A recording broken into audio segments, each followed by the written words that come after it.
Welcome to the Nuclear World Network. Today's episode is brought to you by the Little Rad Book series, which is now free on Smashwords.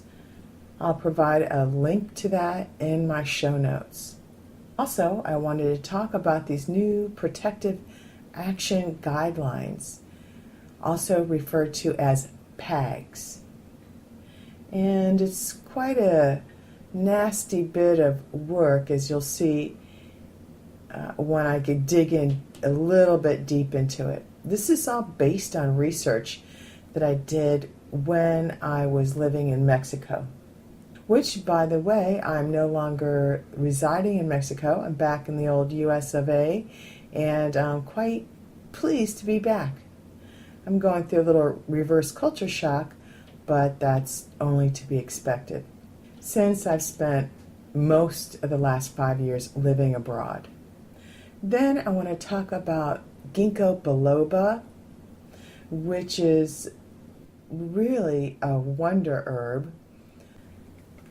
But ginkgo biloba isn't just for helping you focus.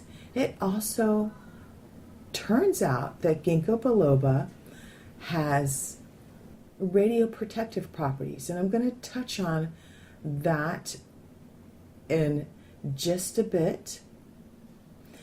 And then we're going to talk about a recipe, a plant-based recipe. I found this recipe on an Indian cooking site. It is an Indian recipe. It's dinner pancakes, really. They're gluten-free, vegan, no eggs, strictly all plant-based. And I played around with this recipe when I was in Mexico, and I played around with it when I got back in the States. And I've tweaked it a little bit to accommodate my personal preferences. But I'm going to share with you the original recipe and give you the link to that. And then I'm going to give you the little tweaks that I had to do in order to accommodate my limitations when I was living in Mexico. Because obviously when you live in a foreign country, you cannot get all the same products. But there's also a little surprise in there that I discovered that by omitting this one thing, even though the pancakes came out flatter, they cooked quicker and they cooked more evenly and thoroughly. So I'm going to share that with you towards the end of the podcast. All right, so in my excerpt in a book that I will be releasing, it'll probably be more like a glorified pamphlet, really. I take a close look at the new PAGs. The thing that bothers me about this is that there's a whole lot of Orwellian doublespeak. And I'm going to explain to you what I mean in just a bit. If you haven't heard of Dr. Rosalie Bertell, you need to do some research on her. She was one of the original anti-nuclear activists of our time. Highly regarded. She's the author of No Immediate Danger, and unfortunately, she's no longer with us. But in 1986, she gave a speech. Now remember, what happened in 1986? Chernobyl happened in 1986. And in this speech, she candidly describes the two tactics that were used to report the release of radiation into the environment. This is her quote. This is her following quote that I've taken from a speech that she made in 1986. It became even worse of late because in order to impress the public with how insignificant the exposures were, there seemed to be two tactics. One tactic is to make the number small. So if you've been in the business of reporting radiation exposure or accidents for a while, you'll remember that it used to be in terms of maybe 80 millirem at 3 Mile Island, or 100 millirem as background radiation, or 5,000 millirem permitted to workers per year. It's now changed so that instead of 80 millirem, it would be 8/10 of a millisievert.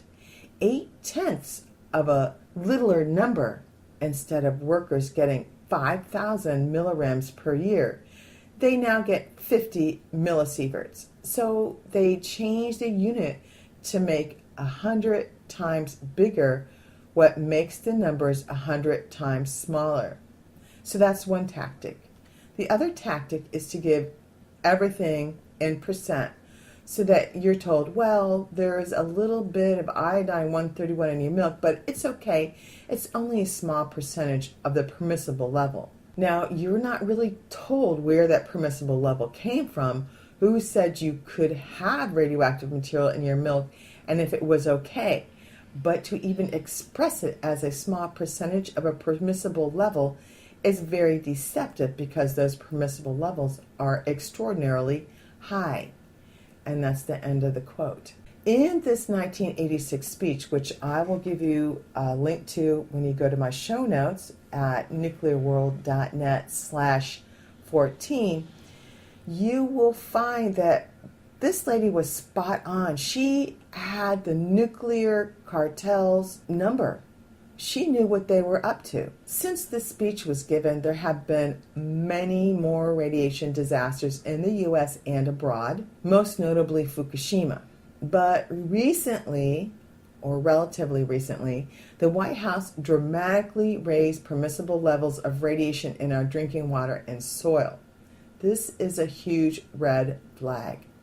The new normal of radiation that we're being exposed to is extraordinarily high. This change was done without any input or discussion from you or me. And by raising permissible levels, the administration seeks to create a new normal for the American public's radiation exposure. And remember, permissible levels. We need to refer back to what Dr. Bertel said. Who decides what is permissible?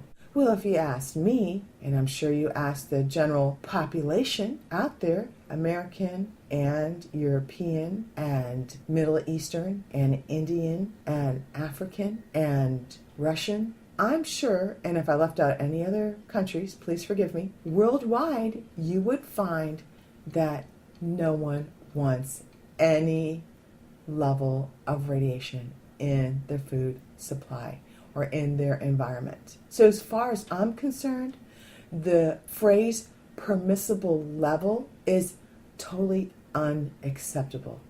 Orwellian doublespeak.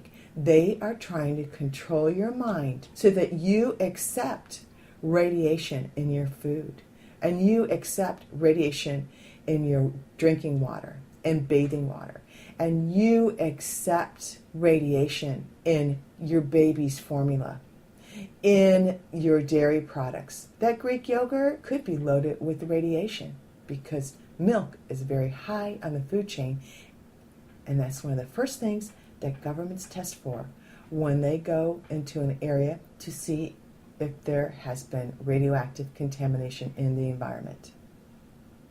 Oh, and another thing, if I haven't mentioned it before, lamb, sheep, mutton, they excrete radiation through the bowels.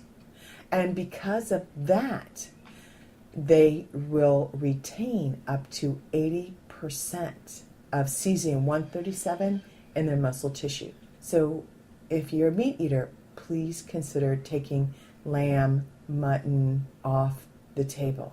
And this may also be true for beef as well, because cattle excrete radiation through the feces. Now, I haven't found any research to back that up, but it stands to reason. If sheep and cattle excrete radiation through the feces, then there's a possibility that they will retain much higher levels of radiation in their flesh, muscles, and tissues. That could also account as to why they have such high levels of contamination in the milk. So let's get back to these new PAGs, Protective Action Guidelines.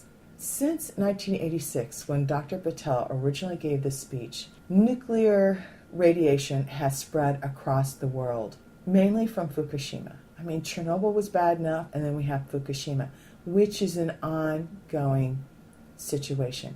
And in my book, I talk about how it has contaminated the Pacific. But not only that, since I wrote that, things have gotten even worse in the Pacific. And all these experts that have no idea what's going on, you think maybe somebody should do some biological testing and see if there's a presence of radiation, cesium-137, plutonium-239, in the tissue samples being collected from these mammals, which are washing up on shore, dead as a doornail.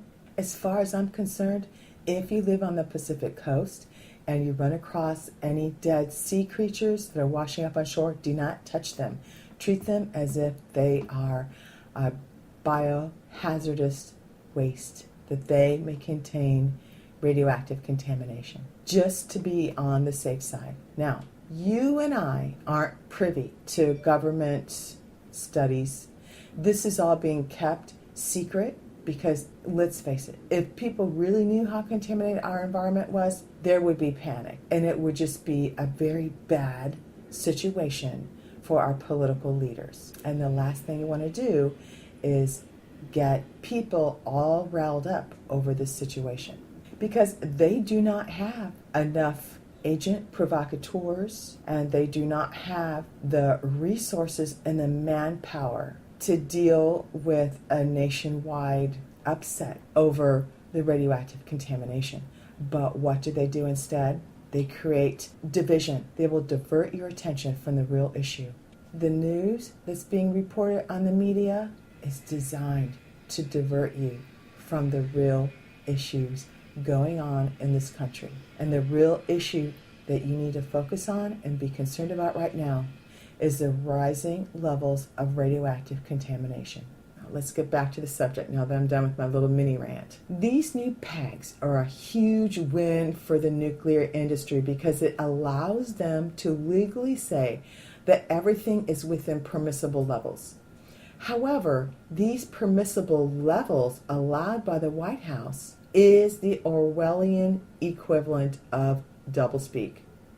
And doublespeak is exactly what we have on our hands when the issue of radiation is raised by nuclear apologists, or so-called nuclear industry experts, politicians, and the mass media. Because doublespeak deliberately cloaks words in order to distort, disguise, or reverse the true meaning of words.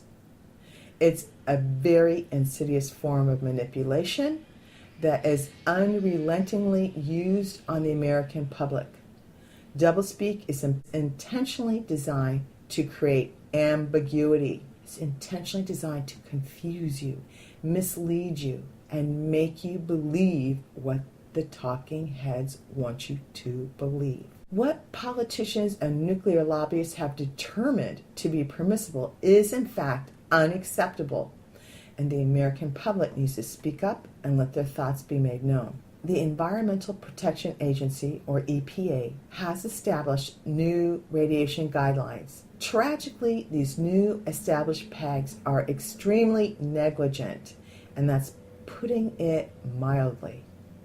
These pegs have provisions that cover evacuation, shelter, food restrictions, and a host of other actions that governmental agencies are permitted to use following a wide range of radiological emergencies. And when you take a look at these new pegs, Orwellian doublespeak runs rampant when it comes to all things nuclear, especially when it is presented to the public. Let's take a look at the name, Protective Action Guidelines. These new pegs have very little to do with protecting the public.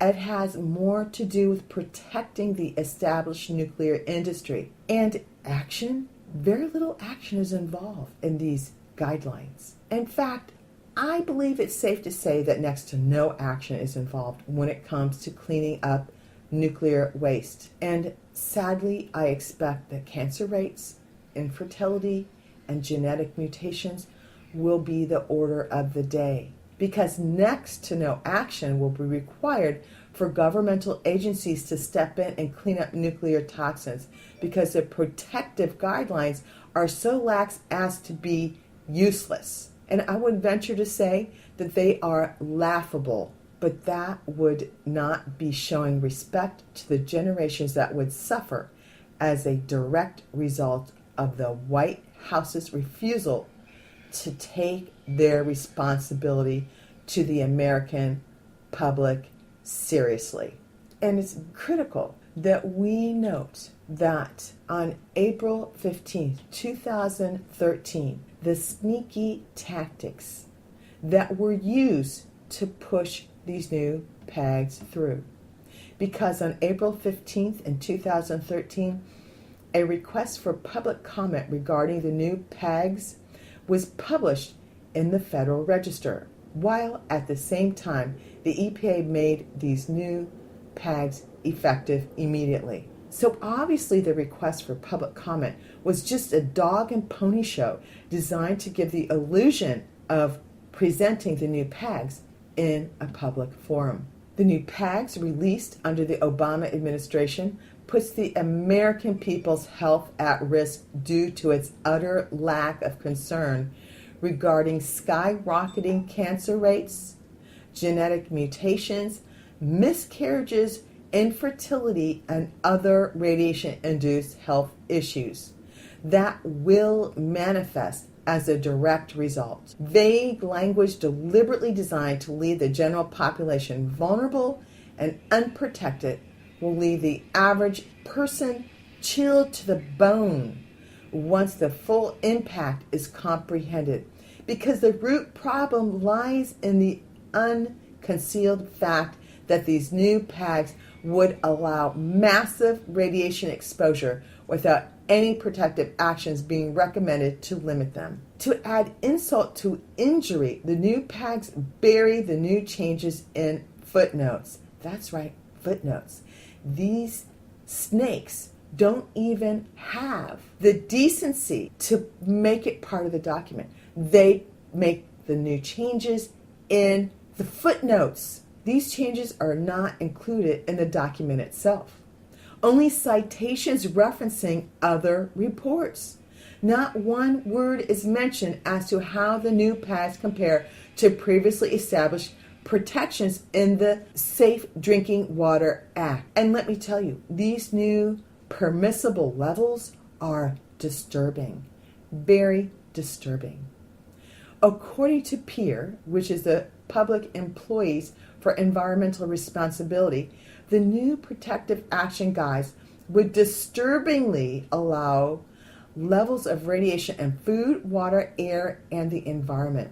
Now, PEER is a national organization of local, state, and federal employees who were justifiably alarmed over internal EPA emails regarding new PAG standards.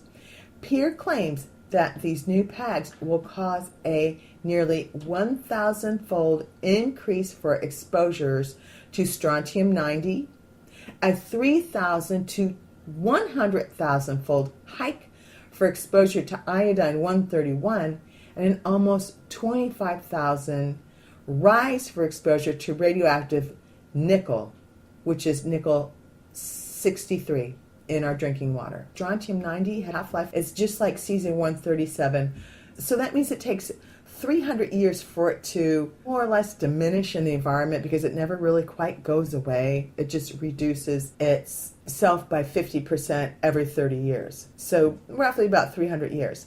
But that's just for a one-time event. We are getting multiple events, and they're coming at us hard and they're coming at us fast due to the ongoing Fukushima situation. And I haven't even discussed some of the other domestic releases in the environment within the last year since these new PAGs were cooked up. Now, iodine-131, you will get nuclear apologists that say, oh, it only has a half-life of 8 days. So it takes roughly 80 days for it to dissipate, assuming that's a one-time event.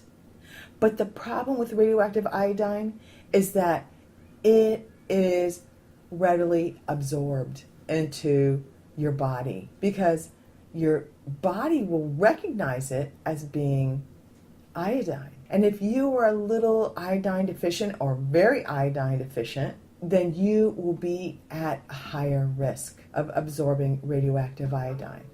That was my situation when I lived on the tip of Shandong province in China, and we had a radioactive cloud of iodine-131 pass over our area. And I talk about that in my book, The Little Rad Book, Cesium-137, Part 1. And you can read about that. And I'd like to remind you that it is a free download on Smashwords. Basically, the EPA has turned its back on its responsibilities, and previous limitations had assured that the American public would not be exposed to more than 5 REMs over a period of 50 years.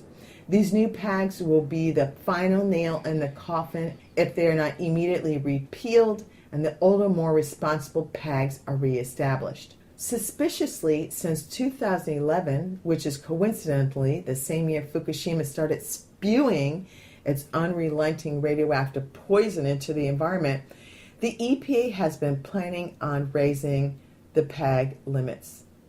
And these planning sessions took place behind closed doors due to a loophole, because PAGs are considered guidance, and therefore they do not require public input as proposed new regulations would.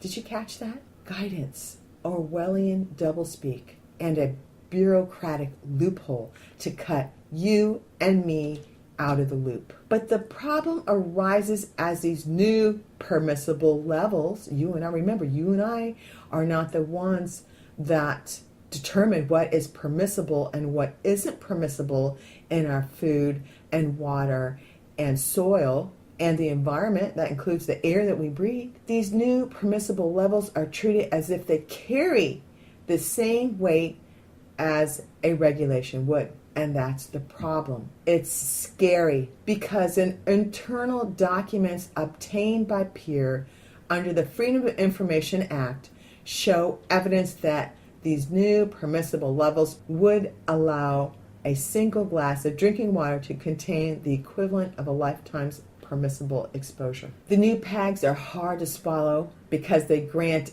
on-site authorities a great degree of latitude in ignoring previously established limits. These new PAGs leave the EPA unaccountable to the American people. And what is most concerning to me is that the term on-site authorities is very vague and misleading. It is our duty to question who qualifies as an on-site authority, because the first thing that pops into my mind is some corporate flunky with a clipboard wearing a white lab coat employed by the corporation that is contaminating the environment and maybe took a few hours course training from the EPA, which, by the way, anyone who's done their research could find the loopholes that are contained within the new PAGs. New PAGs are hard to swallow because they grant on-site authorities a great degree of latitude in ignoring previously established limits.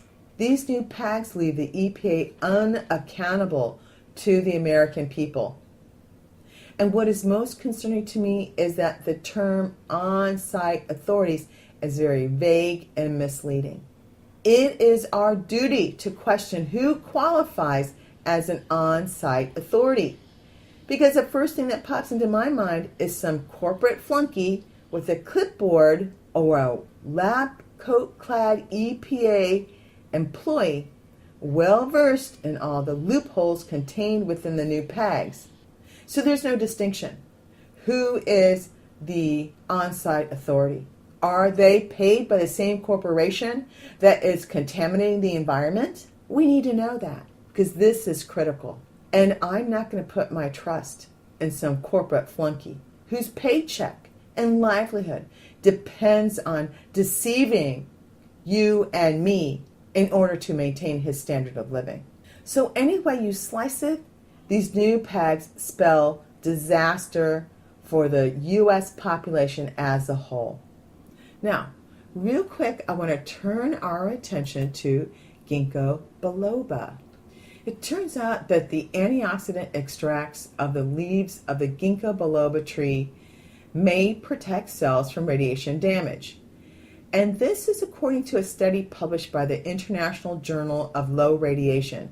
Chang Mo Kang of the Korea Institute of Radiological and Medical Sciences in South Korea were interested in the protective effects of well-known herbal remedies, one of which was ginkgo biloba. And ginkgo biloba is a tree that has very uniquely shaped leaves. And when I lived in China, they were everywhere. Or at least when I lived in Shandong, there were ginkgo biloba trees everywhere. It's interesting to note that ginkgo biloba is a very unique tree species with no close living relatives. So they took these extracts from the leaves that contain antioxidant compounds that were believed to protect cells from damage by free radicals. Now, free radicals occur for a variety of reasons, but when you are specifically dealing with radiation, the problem is that the radioactive isotopes will create a chain reaction, like a cascade reaction, which will knock electrons out of the orbit of other atoms that it comes into contact with, and this creates a free radical type of situation. The compounds found within the ginkgo biloba trees were thought to protect cells from damage by free radicals. Free radicals are created by the body during normal metabolism and in some diseases and after exposure to pollution or radiation. They damage proteins, DNA,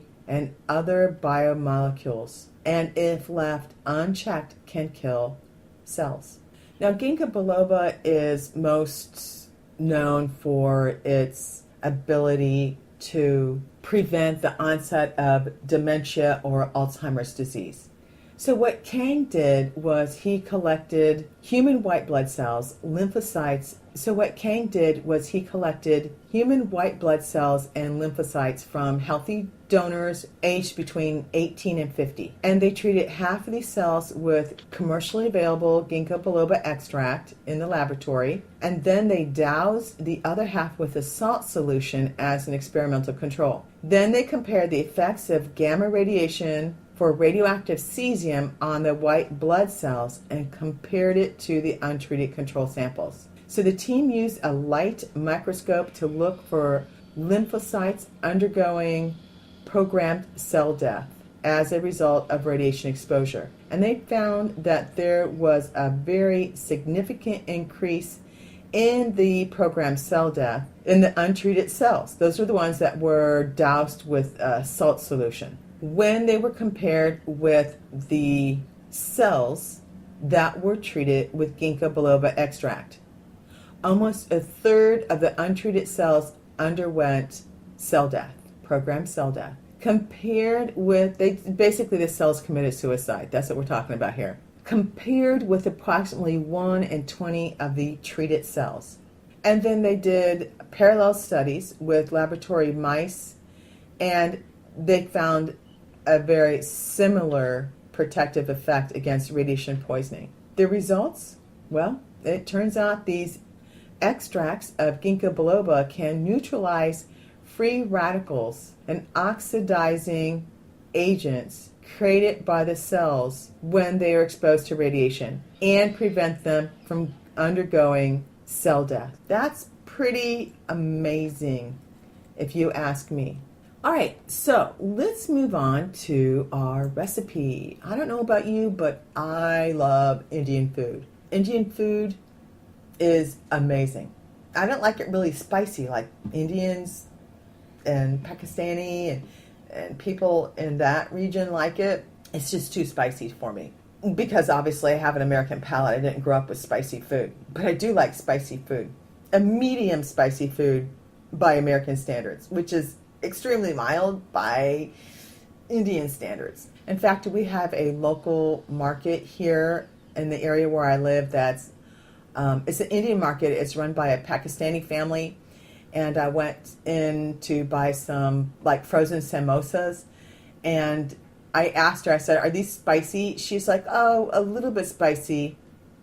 No, it wasn't the samosas. It was something else that I bought that had some unidentifiable spice. I couldn't identify what the spice was, and she couldn't translate it into English. And I said, well, is it American spicy or Pakistani spicy? And she just got a big kick out of that. And my response was, well, I'll just try it. And if it's too spicy, I just won't buy it again. But I do like spicy food.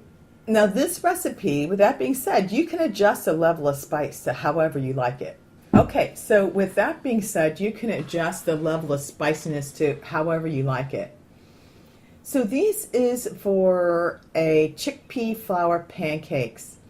And I will give you the link to the original website, which is a Blogspot website.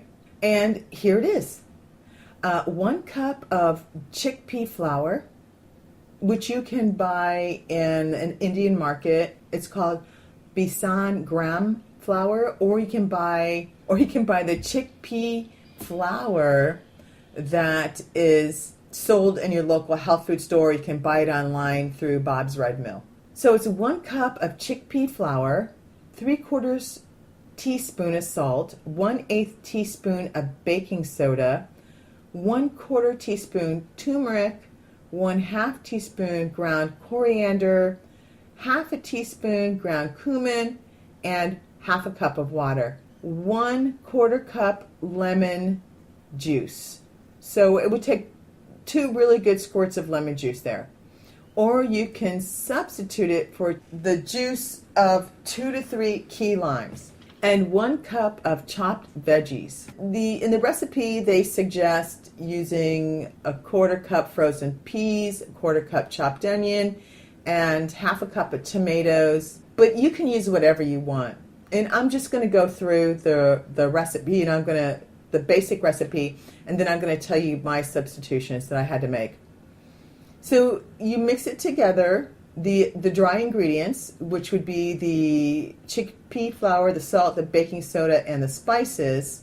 Then add the water and use a whisk, because chickpea flour tends to clump a bit. And you can also sift it if you want, or just beat out the lumps with the whisk. Then add the liquid ingredients, like the water and the lemon juice, and then stir in your veggies. Then ladle 1/2 cup at a time onto a hot seasoned skillet. Cook over medium, low heat, and spread the batter out so it's not too thick. And then cook until the bottom is brown and there's bubbles surfacing in the center of the pancake, and then flip it over to the other side. And these type of pancakes will take longer to cook than regular pancakes, so you want them on lower heat to keep them from burning. So the author suggests that it takes at least 5 minutes to cook on each side. Now, here are the modifications that I have made due to my limitations when I lived abroad. And basically, I'm kind of a lazy cook. I just kind of eyeball things and toss it in there. So it's never really quite exact. I just have a general idea. I don't really measure things out like I should. And as a result, sometimes my cooking suffers. But it's fun anyway, because it's like an adventure. But after you do a recipe several times, you have a very clear idea of the amounts that you're using. Now, here's what I did. Like I mentioned earlier, like they suggested the juice of a lemon, like 1/4 cup of lemon juice, fresh lemon juice. In Mexico, lemons were ridiculously expensive when you compare them to limes, and they were like really old and kind of nasty looking and overpriced. So I always went with the little key limes that they sell down there, which are amazing. So I substituted the little limes, the little key limes, for that. And I'll tell you what, I prefer it to the lemon, because what I'll do is I will just toss in the veggies that are in my refrigerator. So if I have some celery and some tomatoes and some onions, I'll toss that in there. And then I'll get some like cilantro, which is really good because lime and cilantro go together really well. And some cilantro, and I will slice up the cilantro real good and I'll toss it in there. And sometimes I'll toss in spinach. Now, if you're going to toss in kale or spinach or some other super greens, make sure you chop it up really finely, because sometimes those leaves will create some pretty awkwardly shaped pancakes, and they may not cook all the way through or at least as much as they would if they had been uniformly chopped. Now, the other thing is, I found, and this was quite by accident, was I omitted the baking powder, or the baking soda, the baking soda. I omitted the baking soda. And I did this quite by accident, but what I found is I preferred this recipe without the baking soda. But you can try it both ways to see how you like it. The baking soda version, it just puffed up and it was like fluffier. The version with the lime juice only, without the leavening agent, made a flatter pancake, but they cooked quicker and they seemed to cook more thoroughly in the center. They seem to have more of a uniform, they seem to cook more uniformly. And that's why I like them. They cook quicker and they're more uniform. The author suggests using a ladle, a half cup of batter at a time. And that'll make a nice sized pancake. But what I like to do is I like to use a tablespoon, and I'll make like little mini pancakes. And they also cook faster that way, and they cook more uniformly, because it's not the center area that you're waiting for to cook doesn't take as long to receive the heat. So you're not going to get like the crispy, hard, possibly burnt edges that you'll get as if you wait for a bigger pancake to cook. You can experiment with this. Maybe it's just me and my inability to gauge the temperature on my stove, because in Mexico it was gas, and then now I'm back in the States and it's electric. So there is some adjustment that needs to be made for that situation.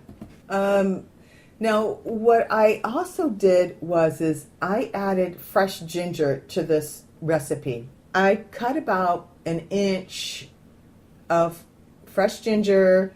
I peeled it with a spoon, and then I minced it up real good, and I tossed it in there. And I threw in some powdered ginger, because I like ginger.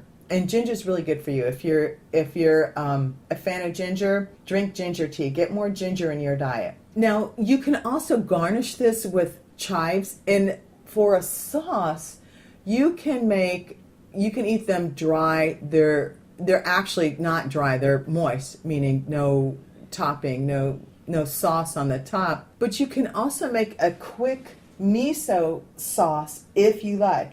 And that's very simple. You get a teaspoon to a tablespoon of white miso, or the chickpea miso. I prefer Miso Masters because it's organic, and with a little bit of water, and you just whisk it up so it becomes nice and thick. And then you can toss in some lime juice and fresh garlic. And but don't put in too much lime juice, because then it'll make it a little bit too tart, unless you like tart. And also, sometimes I would throw in a couple shots of some habanero sauce just to kind of kick things up a notch. But it's up to you. So there's a lot of different variations and leeway that you can use when making this recipe. It's very forgiving. I love soy sauce, okay? But soy sauce does not love me. I've actually used soy sauce, like a few drops of soy sauce on the pancakes, to just give it a little extra salty flavor, which is really good. So it's up to you. There's a lot of different ways you can make this work for you and your appetite. Now, if you don't have turmeric, you could also try using yellow curry powder, because generally speaking, it contains turmeric as its main ingredient. Now, you can also buy fresh turmeric and peel it and mince it up and toss it in there. That would be just fabulous. It's really good for you. It's high in antioxidants. But if you do that and you don't want to get your fingers all stained and yellow, because it gets up there underneath your fingernails and stuff and it's hard to clean out, then wear some like gloves, like I would say, like, I don't know, like not rubber gloves like the kind you're going to use to like clean your toilet, but like some vinyl gloves or some like food service gloves, or something to protect your hands and fingers from the turmeric. Now, as far as oiling up the pan, I pretty much try and keep a low oil diet. So I use just enough coconut oil to make sure that it's not going to stick. Now, the thing about non-stick skillets is I'm very hesitant and skeptical to use them because I have heard reports that they contain some sort of substance that will block your body from uptaking iodine. I don't have my hands on the report and I cannot give you that information, but I do recall hearing something like that. So I tend to stay away from nonstick, the traditional Teflon type coating nonstick pans for that reason. Oh, and another quick sauce you can make is a creamy cashew sauce. And this is really easy to do, but you have to plan ahead. So get some raw cashews, or you could use roasted if that's all you have available, but I prefer raw cashews. And you can buy these in the Indian market as well, and they're going to be a little bit cheaper than if you bought them at the health food store or your local grocery store. But and I say raw because they haven't been roasted, and once you roast the nut, it creates rancid fats, which is not good for your health. So the raw cashew is a healthier option, and in Indian recipes they use raw cashews for dessert recipes. But what you can do is you can soak the raw cashews overnight. I just took like half a cup, soaked them in a mason jar, and I put them in the refrigerator overnight because when I lived in Mexico, I left them out overnight on the kitchen table, and by the next day, they had gone bad. So if you live in a hot environment, please stick them in the refrigerator so you don't have that problem. And then I poured off the water. Now, some recipes will say reserve the water. I don't because it's a personal preference. And then I popped them in the blender with a little bit of coconut milk and some garlic, of course garlic, because I love garlic, and some lime juice. And that made the most amazing sauce. And not only can you use them on these pancakes, but you can use that sauce on other things as well. And you can play around with the ingredients. You can kick it up a notch, throw in some red pepper flakes, or some cayenne pepper if you like a little spicy kick to it, or toss in some soy sauce and give it a little Asian flavor. So there's a lot of different ways you can go with this base sauce recipe. So that's also an option if you're into sauces. And you can keep that sauce, like pour it back to the mason jar and seal it up real good, stick it back in the refrigerator, and then you can make some brown rice, like I like brown basmati rice, and you can steam up some vegetables or saute up some vegetables, pop it on the rice, and pour this cashew sauce over it. Toss on some leftover cilantro that you have in your fridge or some fresh chives, get a little green in there, and you have a wonderful meal that you can have immediately. You can save the leftovers and brown bag it to work the next day. So there's a lot of different ways that you can use this creamy cashew sauce. Also, if you're like me and you like to make homemade pizza, you can use this in place of cheese, and it just comes out lovely. You can add a little brewer's yeast to it, and that will give it like a cheesy flavor. And also I've seen it in recipes where people use it as a replacement or alternative to the cheese sauce in macaroni and cheese. So there's a lot of things you can do with this creamy cashew sauce. So that wraps up today's episode. Thanks for stopping by the Nuclear World Network, and I look forward to talking to you soon.